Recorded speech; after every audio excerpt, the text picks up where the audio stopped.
That was the opening logo for one of the films made by the Gay Girls Writing Club, the gayest film troupe to probably ever exist other than Andy Warhol's The Factory and Brandt's Boys. The production team was formed out of a group of gays who recreationally rode horses every Sunday with director Ray Harrison at the helm. The early film's credits list Connie DeMille as the director, and most sources say that was the drag name of Harrison, but I did find one source from founding member Marshall Kenzie who says that that was actually James Crabe's drag name, a crew member I'll talk about in a little bit. Their first film, aptly titled Always on Sunday, was a parody of an earlier film called Never on Sunday. They made it in 1962 and showed it at their local gay bar, the Brownstone, to much finger clapping. So what did they do after that? They made more films, several of them being parodies. With the same cast and crew, they continued on by making The Roman Springs on Mrs. Stone, a parody of The Roman Spring of Mrs. Stone. Their most famous / successful film, What Really Happened to Baby Jane, based on the classic Joan Crawford and Bette Davis film Whatever Happened to Baby Jane. Spy on the Fly, a parody of spy films, and All About Alice, a parody of All About Eve.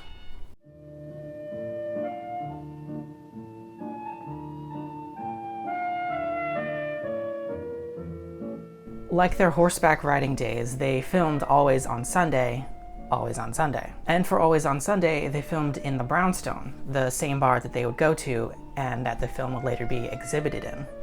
The original film, Never on Sunday, is about an American scholar in Greece who sets about improving the sex worker with whom he is infatuated. In the parody, it's a drag queen trying to be with her lover, but he ends up leaving her and she gets stiffed. Wink. By two sailors. The film was obviously low budget, shooting in a single location with the bar's local patrons and the GGRC's friends.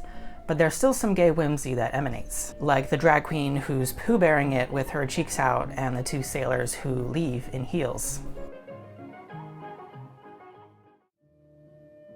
The Roman Springs on Mrs. Stone, as I mentioned, was a parody of an earlier film, The Roman Spring of Mrs. Stone, about a woman who has an affair with a gigolo after her husband dies. It has wonderful gay and campy moments, like when they tastefully undress each other and Frida delicately holds her chest during sex, or the couple frantically eating pasta at the coming out party.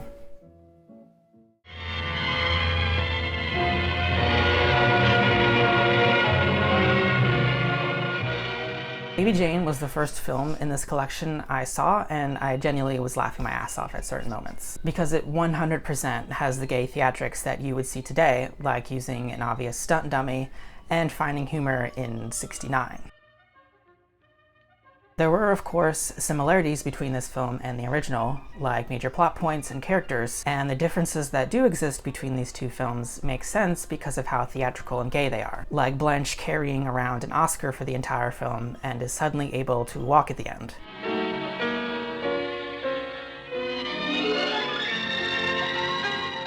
Or Edwin and his mother riding on the back of the car to go to the beach.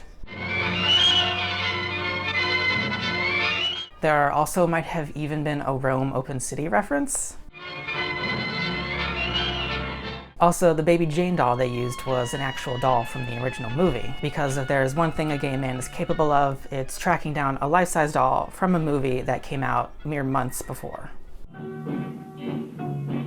Warren Fremming stars again in this film as a drag spy, Agent 69, tasked with transporting secret plans across town. The direction and cinematography is similar to Baby Jane and Roman Springs in that it was a lot of handheld shots, adding a sense of excitement and complemented the on-the-fly type of action. The notable campy moments in this were being kidnapped by someone whose pool is full of acid, and then Agent 69 pushing them into the pool and they become a skeleton immediately.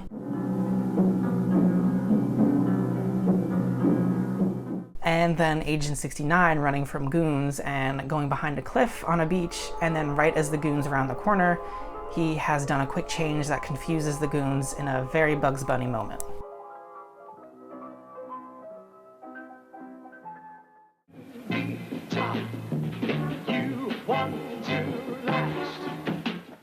All About Alice was the group's last film and came out in 1972, and it was also their only feature at almost 70 minutes long. It was in color and had sound, unlike Baby Jane, Always on Sunday, and Spy on the Fly. Frida, aka Warren Fremming, aka Michelle Lay, appears in this film as Mona Manning, the parody name of Bette Davis's character Margot Channing in All About Eve.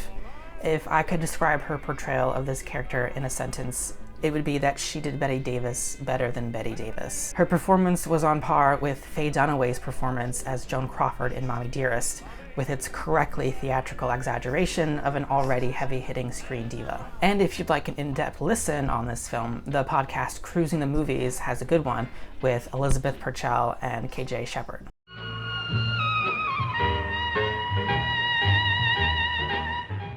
Ray Harrison, the director of these films, sadly passed away in 1984 due to complications from AIDS, one of far too many gone during that epidemic. James Crabe, who was the cinematographer for several of these films, went on to become relatively successful, becoming nominated for 5 Emmys and winning 2, and even being nominated for an Oscar at the 1986 Oscars for his work on The Formula. James Crabe for The Formula. GGRC's films also had some relative success with San Francisco's gay film festivals, with their films being exhibited in 1984 at the sold-out 8th San Francisco Lesbian and Gay Film Festival, and at that festival again in 1992. The following year, Cherry Maraschino raved about 2 films she recently saw at the London Lesbian Gay Film Festival: What Really Happened to Baby Jane and All About Alice. In Divinity, a magazine catered towards the adult audiences out there, she wrote, "For hardened movie cultists, there is no greater joy than to stumble upon a lost gem, and that's what recently happened to me. I decided to investigate further and found myself looking at 2 of the wildest, weirdest films never to emerge from the underground."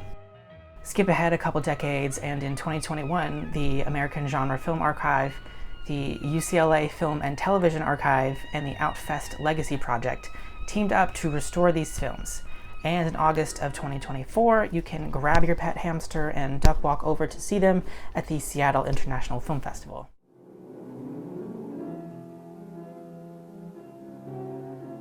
When the Gay Girls Writing Club was first showing their films to their friends and fellow patrons at their local gay bar, the audience's enthusiasm made them make more. In Queer Facts, the greatest gay and lesbian trivia book ever, Always on Sunday was a hit with the patrons.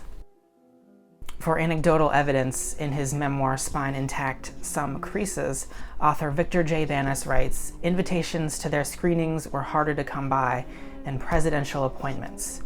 Their A Roman Springs on Mrs. Stone was hilarious. I wonder if any of these films still exist. I think they would make a great evening's entertainment at a movie house."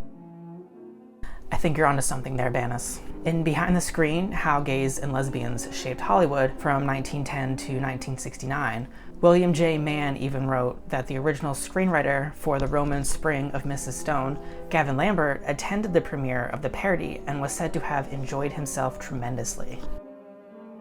In a fiction novel based on a true story called Both Sides of the Rainbow, Tom Christopher and Margie K. Carroll write, "What I enjoyed most about associating with this group was being immersed in such a creative and colorful atmosphere.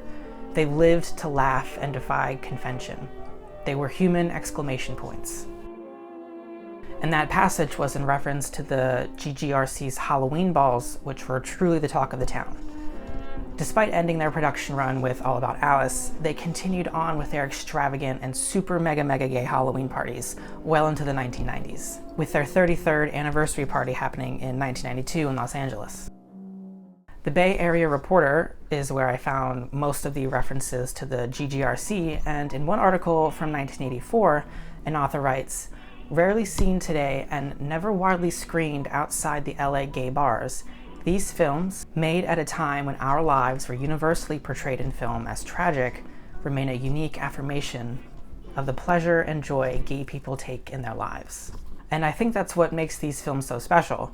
It was gay people being gay and having fun, and in an era where ostracization and state violence towards gays was still the norm. They said, fuck that, and made their own community enjoy. I like to give a huge shout out to the Internet Archive, where I found most, if not all, of these wonderful sources, and to all the wondrous gay people who made these films and kept them alive through preservation and restoration efforts. Something Weird Video, Gay Camp Classics, Scarecrow Video Collection, etc. And the films I've listed on the screen are ones that are, as of filming, currently on the Internet Archive, free to watch. Happy viewing.